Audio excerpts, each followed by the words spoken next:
What's up, sons? It's Blind This Side of Attack once again, and I was going through the process of turning on low power mode for the iBeLink BMK3, and unfortunately, I don't have the right firmware. What that does mean, though, is I can show you guys where to get the firmware. We can go ahead and update it, and then see what the results are. Let's get into it right after a word from today's sponsor.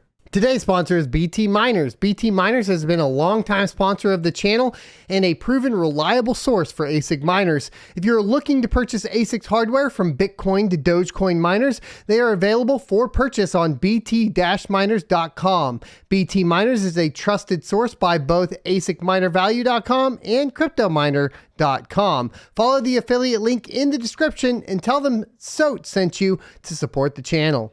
Welcome back. So right now the iBeLink BMK3 is unprofitable at my farm at its current hash rate to wattage, right? We're looking at somewhere around 70 terahash a second at 3,300 watts.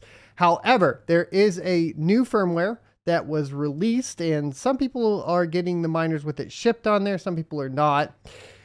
This one in particular did not. So we're going to go through the process of finding the firmware and then of course updating it and getting everybody up to date and then seeing what the results are. So right here, you can see that we are currently mining at around 69.8 terahash a second. And I don't believe it actually shows the power consumption here, which is kind of disappointing because right now I don't have a way to measure it right off the bat, because I did turn on my entire farm, meaning that my only measurement tool that I was utilizing for this, which was showing about 32 to 3,300 watts at the wall. I'll have to get you guys the results on power at some other point. That being said, we can go ahead and start to get it applied. We can look at, let's see, is there any way for us to find this at all? Is there voltage reporting anywhere? Hardware rejected, mega hash per second, chip, baud rate. Okay, so the PLL, maybe. We can look here at the power consumption, 3,031. And then that will give us kind of an idea of what we're at. So I think that'll be good.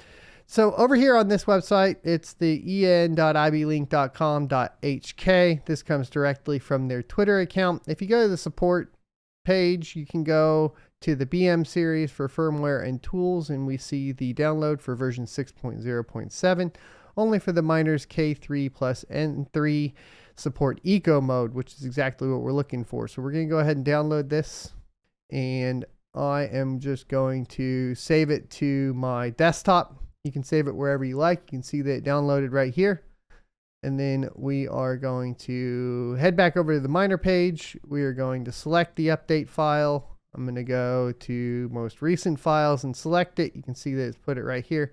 And we're going to click the update miner folder. Now I'm going to go ahead and save all of this information just in case it dips it out, so that I don't have to go back into my miner stuff. We can just come right back here and set it all. So let's go ahead and then update the miner.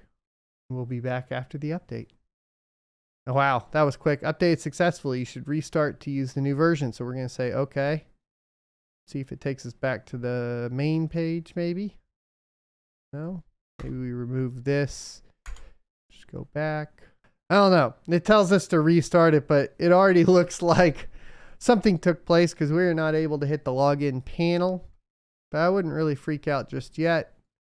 I think we can just probably hit that, log in, and we'll take a look at the config and scroll down. Connection refused, an error log file does not export.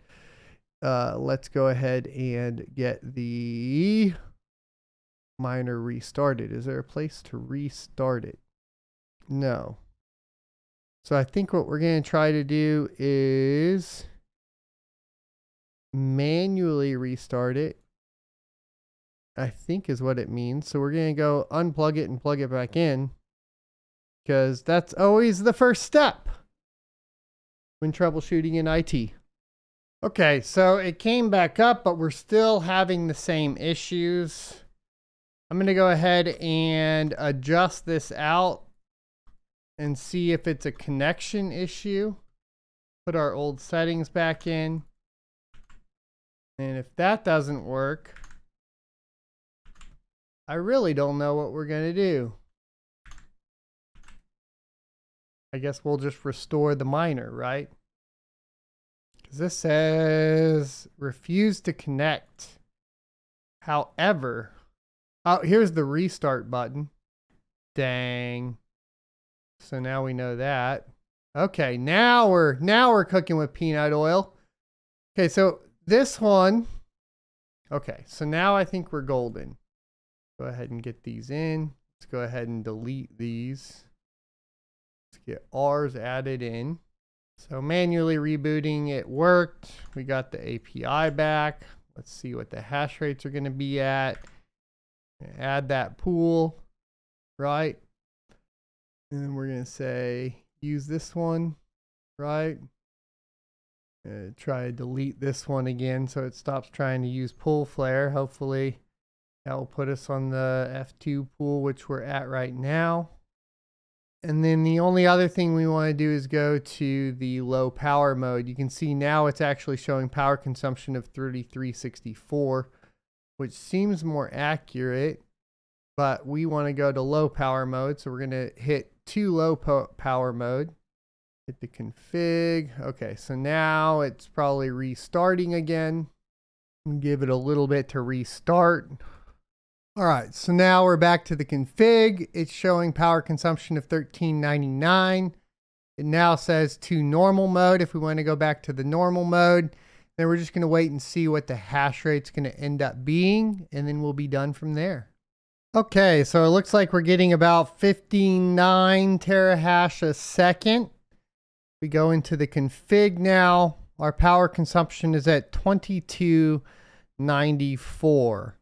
If we go over to our Kadena stats, let's go ahead and take a look. I think I had this pulled up earlier. I suppose I did not. All right, so let's pull up Kadena on miner stat. We're going to do just 69 or 59, excuse me. Right? Yeah. Average is going down, but looked like we were getting about 59. We'll monitor this more, but just for quick, it looks like it's going to go back down to like, it'll average out to like 58, 59. So you lose about 10 terahash a second. This is at 2300 watts. Remember, this isn't exactly correct because we're not at the wall right now, but this will give us an idea if it's at least more profitable than what we were seeing previously, right? So I'm going to calculate this out. And actually over the past 24 hours, we'd make 25 cents a day.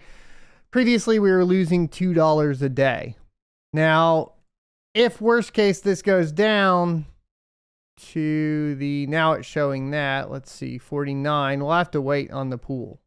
Because if it goes down to like 49 mega hash a second, then I think, or terahash a second, then I think we're looking at not as good, right? Let's do 50. Then we'd be losing 80 cents a day. Looks like that would be the worst case. That is still better than losing $2 a day. Thanks everybody for watching. There's how to update to the low power mode. I'll get you guys updated results on this when we review the coins that we mine and so on and so forth on this channel. Regardless, if we're on the low end of it at around 49 terahash a second, we're still more profitable than we were with the high power or normal mode. And if we're at the better end of that, where it's closer to 55 to 60 terahash a second at 2300 watts, then we are like cooking with peanut oil. So stay tuned for all of that information. A follow-up. I'm going to give it probably like a week, and then we'll do a follow-up next week just to let you guys know exactly how it's panning out. Thanks for watching. I'll see you next Tuesday.